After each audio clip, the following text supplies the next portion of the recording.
Buenas tardes, muchas gracias, doctor. Pues bueno, vamos a dar continuidad al tema de las masas mediastinales y de nuestro código aire. A mí me gustaría empezar con aclarando que la pregunta no es cómo operar una masa mediastinal desde mi punto de vista quirúrgico, sino la pregunta real es si el paciente puede llegar vivo al final de la inducción anestésica para que yo lo pueda operar.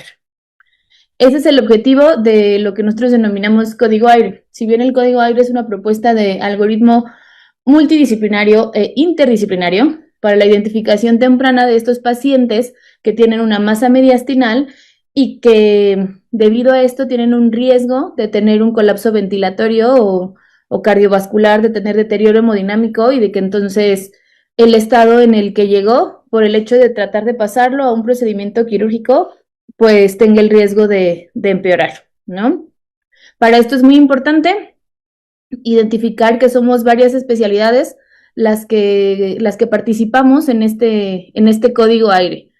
Como ya vimos ahorita al inicio de la plática con mi compañera Paola, pues ella habla mucho de la llegada del paciente. Es decir, al arribo del paciente, quienes participan, pues está el pediatra, el urgenciólogo, y ya que ellos controlan esta parte, identifican las manifestaciones clínicas, como la disnea, la ortopnea, si el paciente tiene dolor torácico, entonces ya nos hablan a nosotros y llegamos la otra parte del equipo, ¿no? Algo muy importante que quiero aclarar es que la ausencia de síntomas significativos, es decir, un paciente que esté boqueando no significa que esté muy grave. Un paciente que aparentemente esté bien no significa que no tiene un compromiso mediastinal importante, ¿no? Sobre todo cuando hablamos de que en estos pacientes, como generalmente y como estamos viendo, son lesiones tumorales, pues van con crecimiento paulatino, ¿no? Algo importante que recordar desde el punto de vista pediátrico es que a veces los pacientes debutan con síndromes paraneoplásicos. Puede ser con síntomas B y en el abordaje pues se detecta la masa mediastinal y entonces encontramos y empezamos a sospechar en el linfoma o con un síndrome de Horner y entonces empezamos a orientarnos hacia el lado del neuroblastoma, ¿no? Dentro del equipo disciplinario, pues está también los radiólogos, ¿no? Ya vimos que el diagnóstico se hace desde una radiografía, una tomografía, y viene la parte y la participación de los radiólogos. Ellos tienen estas tres relaciones que nos ayudan mucho, que ellos pueden sacar a través de medidas. Uno es la relación del diámetro de la masa mediastinal con el tórax, que lo acabamos de ver. Entonces, un umbral crítico mayor a 0.45 significa que el paciente tiene un mayor riesgo de deterioro ventilatorio y hemodinámico. La compresión de la tráquea, que sea mayor del 50%, pues esto también significa que el paciente, a la hora de hacer una intubación, debemos de tener todo preparado para incluso con el broncoscopio rígido, para poder hacerlo por el riesgo del colapso. Y lo que ha salido en los últimos estudios del 2025 para acá, incluso el Texas Children's nos ha dado una guía de pasos donde habla mucho sobre el volumen tumoral estandarizado. Si bien la mayoría de los estudios está en adultos, pues ya se está traspolando a los niños. ¿Y en qué consiste? En que basados en la talla del paciente y el volumen de la lesión mediastinal, este tiene el mayor valor predictivo positivo para determinar si nuestro paciente tiene riesgo de deterioro ventilatorio y hemodinámico. Entonces ya tenemos los estudios de imagen y ahora que sigue, tenemos que identificar al paciente.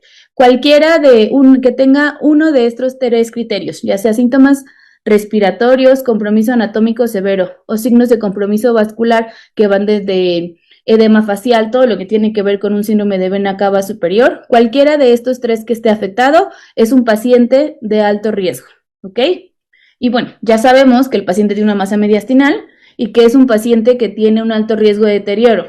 ¿Y esto para qué me sirve o cuál es el paso a seguir? Bueno, ¿qué pasa en la inducción anestésica? Eso ustedes lo saben mejor que yo, pero desde mi punto de vista quirúrgico, lo que nos interesa es que un paciente que tiene una situación respiratoria frágil puede desencadenar en un aumento crítico en la expresión de la vía aérea y esto en un deterioro hemodinámico a la hora de pasar a quirófano. Entonces, toda nuestra atención se tiene que centrar en el paciente. El paciente es el núcleo de esto, según cómo llegue el paciente, si tiene criterios de alto riesgo de deterioro o no, es como nosotros nos vamos a ir organizando para la atención de él, ¿no? En esta imagen lo que queremos mostrar es que el núcleo operativo, pues ya desde la parte quirúrgica es anestesiología y cirugía pediátrica. ¿Ok? Entonces, nosotros tenemos que determinar si el paciente va a pasar a biopsia, va a pasar a cirugía, si nos vamos a esperar, si nos vamos a quedar solamente con que ya se le tomó la tomografía y ahí nos esperamos, ¿no?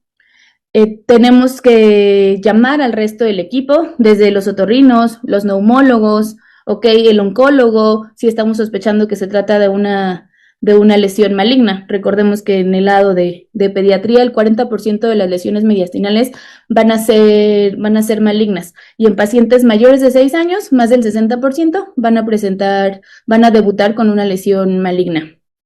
Y también como parte importante, depende mucho de la unidad hospitalaria en la que nos encontremos, si el paciente es candidato y tenemos el acceso a que sea conectado a un ECMO, ¿no? Eso también depende mucho de la unidad en la que estemos, pero lo ideal sería que todo paciente que debuta con una masa mediastinal, que tiene riesgos de deterioro ventilatorio o hemodinámico, entonces esté en una unidad en la que tenga el acceso a todo esto para poderle dar la mejor atención integral.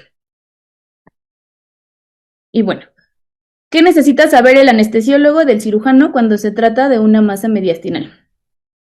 ¿Qué le vas a hacer? ¿Una biopsia o resección? Duración estimada de la cirugía. La posición quirúrgica también es muy importante. Si va a necesitar ventilación monopulmonar y si existe riesgo de sangrado masivo.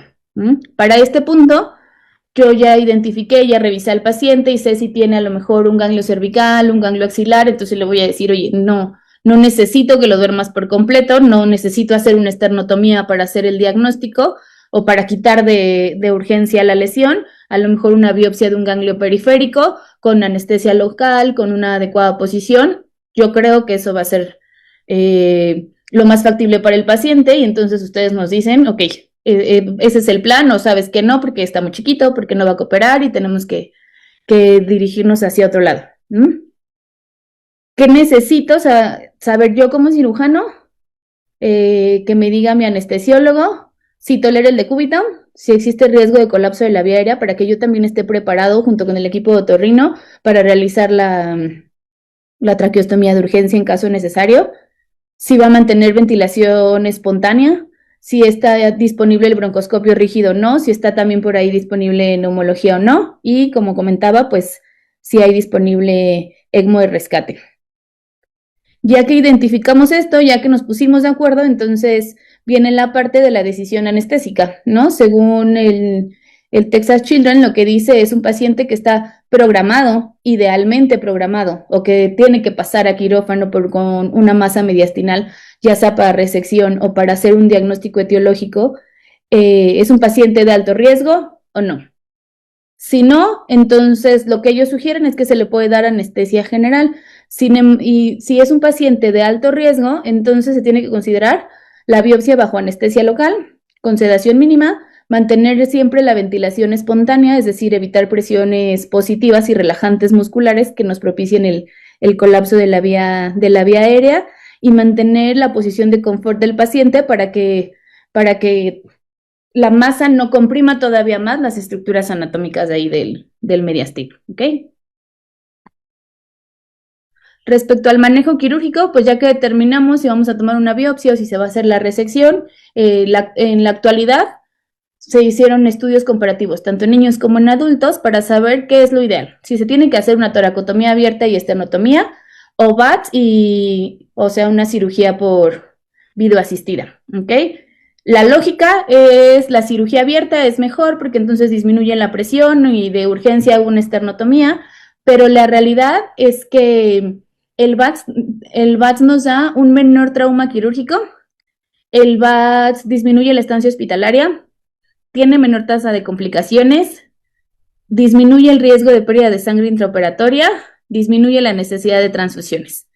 Y respecto, desde mi punto de vista oncológico, si el VAT se va a utilizar, no para la resección de la lesión, sino para hacer el diagnóstico, no hay una diferencia entre si el tomar una biopsia por videoasistida o por cirugía abierta mejora o no el pronóstico del paciente. Al contrario, respecto a la estancia hospitalaria, es mejor realizar un VATS que realizar una cirugía abierta. Pero para poder llegar al VATS necesitamos a un paciente, si no está estable, pero que esté controlado y que todo el equipo esté dentro de la sala en caso de que se presente un deterioro súbito, tanto hemodinámico como ventilatorio. Y bueno, como una conclusión, a mí me gustaría que nos quedemos con que el código AINE se basa en 4 pasos. ¿Dónde está? Es decir, si está en mediastino anterior, posterior o superior. ¿Qué estructuras compromete? Si tiene compromiso vascular, si tiene compromiso de estructuras de la vía aérea. ¿Quiénes deben intervenir? Ya quedamos que desde el pediatra, el urgenciólogo, el oncólogo médico, el neumólogo, el otorrino, el cirujano, el anestesiólogo, el cirujano cardiovascular, el intensivista para el manejo del ECMO. ¿Y cuál es la estrategia más segura para mi paciente respecto al manejo quirúrgico? ¿Okay? Quisiera terminar mostrándoles esta imagen donde hablamos, como les decía en un inicio, el código AIRE es un algoritmo que se diseñó para que todos los especialistas que tenemos que participar en la atención de un paciente con una masa mediastinal estemos enterados y sepamos qué pasos van a seguir. No es un algoritmo con flechitas de si el paciente tiene una masa de 5 centímetros, se va a hacer esto, no. Esto consiste en que todos los especialistas estemos enterados y preparados para que si el paciente necesita de nuestra intervención, nosotros podamos hacerlo. Entonces, vamos a simplificar aquí que el código AIRE, la A, para que se nos quede, vamos a hacer el análisis anatómico, es decir, en qué parte está, ¿no? Si está en mediastino posterior, aunque sea muy aparatosa la lesión, sabemos que el riesgo de colapso es menor. Identificar el riesgo, como con síntomas respiratorios, riesgos de colapso de la vía aérea y riesgos hemodinámicos, como lo vimos al principio. La respuesta multidisciplinaria, y aquí también quiero hablar de que es una respuesta interdisciplinaria, ¿no? Somos varios especialistas que tenemos que aprender a trabajar juntos y a trabajar con el mismo objetivo. Y por último, la estrategia individualizada. No todos los pacientes van a ser candidatos a tomar una biopsia de un ganglio periférico en posición sentado y con anestesia local, por la edad, por las características, porque no van a tener ganglios palpables. No todos los pacientes son candidatos a VATS, aunque sea lo último que dice la literatura. En algunas ocasiones sí es necesario hacer una cirugía abierta y no todos los pacientes van a ser candidatos a ECMO y entonces yo digo, no, en mi hospital no hay un ECMO y lo voy a referir, ¿no? Tenemos que hacer una estrategia individualizada para cada uno de nuestros pacientes y sobre todo que el equipo multidisciplinario, todos estemos en constante comunicación para determinar cuál es el paso a seguir en ese caso en particular. Y bueno, eso sería todo. Espero de verdad que hablar un poquito de código AIRE y de estandarizar las formas de manejo, de diagnóstico y de atención para los pacientes, pues sea de mucha ayuda para poder mejorar la atención en todas nuestras unidades y quedo atenta a sus comentarios. Bien, pues